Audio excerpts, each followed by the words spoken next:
So there we go. That's my backstory. So I had the cycling apparel company going. I still have my Duffy design business. They were both thriving, but I couldn't work. I couldn't sit. The only way I could was, lying on the floor and try and prop the laptop on my. It was impossible. It really was. Welcome to episode 2 of the Curious Bee podcast. This one is my backstory. So here we go. It's a bit of an emotional one, and it's a huge reason why I am quite literally sitting, not at a desk, on the floor, worming around,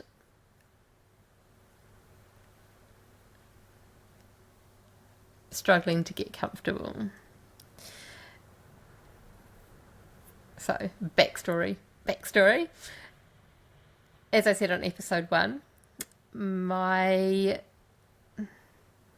talent, profession, label, gift was as a graphic designer. So from the age of 15, I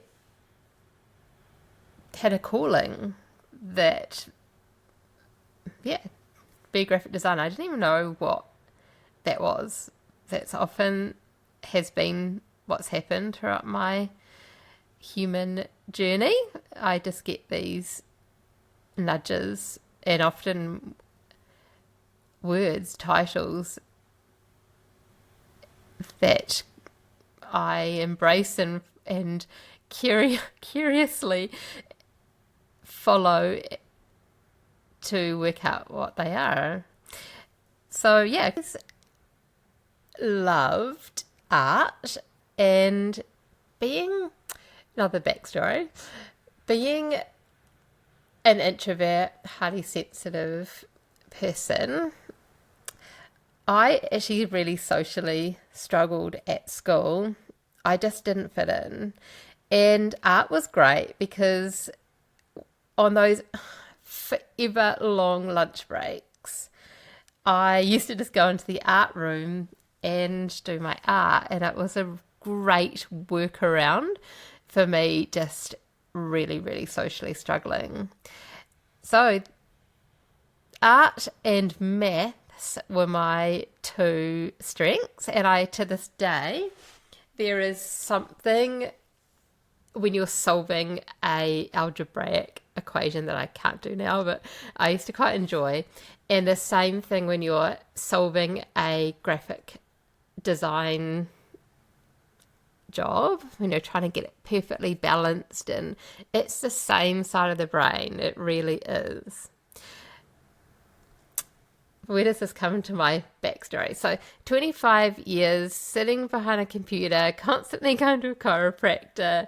I had every chair under the sun, a saddle chair, a kneeling... I actually never bought a kneeling stool. I think I gave up on that one. Swiss ball, fully height adjustable desk. Anyway, my back was always a niggle. And I just bared with it.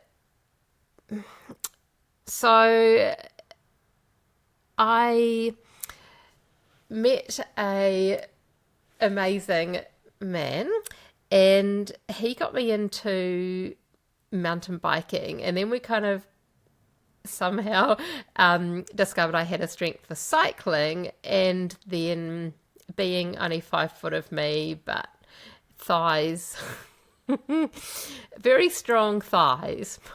I used to do dancing when I was young, and ballet and jazz and all that stuff. I love dancing. That's another whole podcast story. That's a good one. Let me try that down. Anyway, so strong thighs. I got into cycling, so I used to design by night. All my design was done at nighttime. Is right now I'm doing this at nighttime because it's when I just light up. And there's another whole story is I actually have something called Erlen syndrome, which is I'm light sensitive, and it's actually a genetic thing. Let me not digress too much. So I got into cycling, so I would work by night, cycle by day, and I had fun racing these road bikes. And got a gold medal for age group in my 30s, and loved the K2, which is actually really interesting because the K2 cycle race is right around where I'm living now, and in the Coromandel in New Zealand. So I also, with my fascination with, not fascination, my talent of being a graphic designer and cycling, I then built a cycling clothing company called Toot. And again, the name Toot came to me in meditation when I was, as are these other nuggets and things I've been in alignment throughout my life. So I built this really, really successful cycling clothing apparel company with combining the passion for cycling and the design. And I'd always wanted to have my own brand. I think as a designer, a lot of us kind of crave, or as an entrepreneur, you kind of crave having your own brand. So I was scratching the itch and birthed that, which was awesome. I really did enjoy that. I flew to China. Everything was made over there, and we had a lot of chamois, like the padding that you need when you're doing long distance on a bike, and the shorts all custom made, and we cut all the patterns. And then I had a really awesome another cyclist friend come on board with me who was cutting patterns for farmers and Posty Plus, and so she came on board with me, and it really took off. We really were I really believe we were New Zealand's coolest. We really were coolest brand, and some of the one that really went off was the doodle kit, where I doodled all these kind of things that us cyclists used to, talk about, and there were just all these doodles all over the whole kit, cycle kit. And yeah, it was great. So here's where the backstory comes in. The double meaning of back is that I went to Italy because Robin, who was the amazing person that was helping me, she was working for me, but she was also working doing cycle tours, and I was like, oh man, she's having all the fun, and here I am, in front of a computer, 12, 15 hours a day. It's how I used to live my life. And I was like, I've just got to, and one trip was Italy, and I was like, oh my goodness, they're all the amazing climbs, like the Gavia and the Stelvio, Stelvio, that is right. Anyway, God, it's been a while. Anyway, so I went over to Italy, and my back was the Motorola, the Pirates climb. I remember the switchbacks and the pain in my back. And so pretty much that Christmas when I got back, I was lying in bed one morning, and I was my mum always used to sleep me on my stomach, so I was lying in bed on my stomach that morning, and I woke up that morning and I just couldn't move, and it was so terrifying. And I was gonna get out of bed, and I was like, oh my God, I'm paralyzed. It's so terrifying. And anyway, I just used my hands and managed to get my feet on the ground and out of bed, and and then I go to the toilet as you do first thing in the morning, right? And I couldn't sit, and it was just me and my son in the house, at the time. Yeah. So yeah, that was the end of the era. Yeah.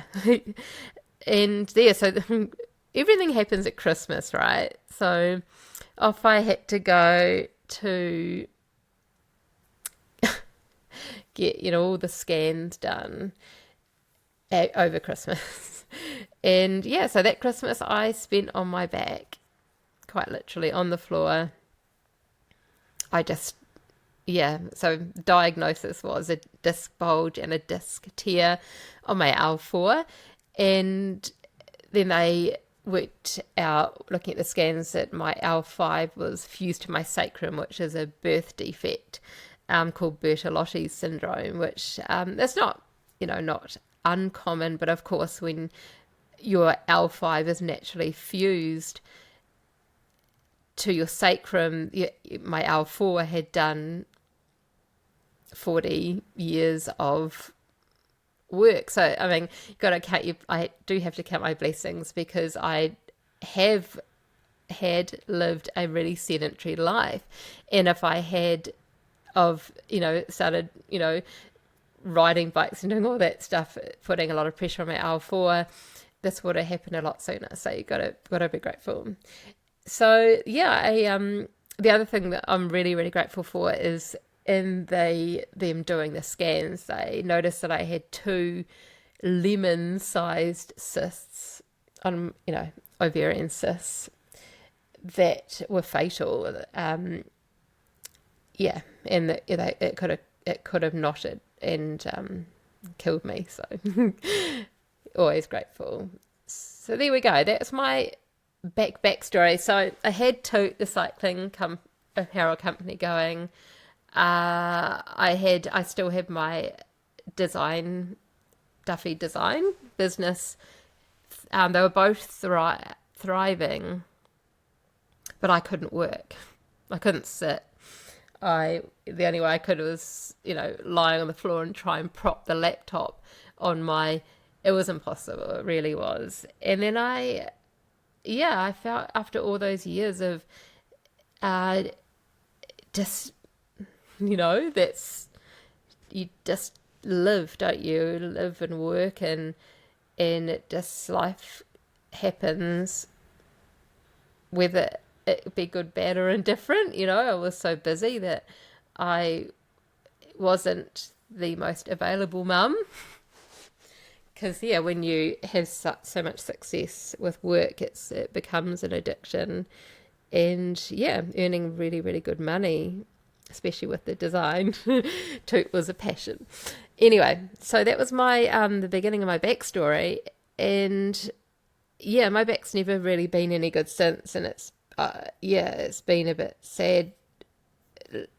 Not it is, and so from there managed to sell Toot, which was great, because if I couldn't do it anymore. And it was hours and hours and hours designing these things, and sometimes you'd get one order. It's a very interesting business, that one. Yeah, so the next thing that came to me was permaculture. And as I say, I get these words, and I didn't know what permaculture was, no idea. And I had this huge front yard, like 1,600 square meter, on a hell of a slope. And the overachiever, itchy fingers, I have to do something. That was, how I was wired. Decided that I would turn that whole section into a permaculture property. And this was like 2020. And digressing a bit here, but it's part of the story, is that, I now believe that my back was my awakening. And it really opened me to this journey that I've been on since then. So yeah, 2020, I had this whole vision of stop. And I was like, what does that mean, before everything kind of fell apart or, happened. So yeah, when we're all able to see each other again, I went to an amazing permaculture property not too far from me called Waitotara, and yeah, we'd go there every Monday and learn over and out. Audio Jungle.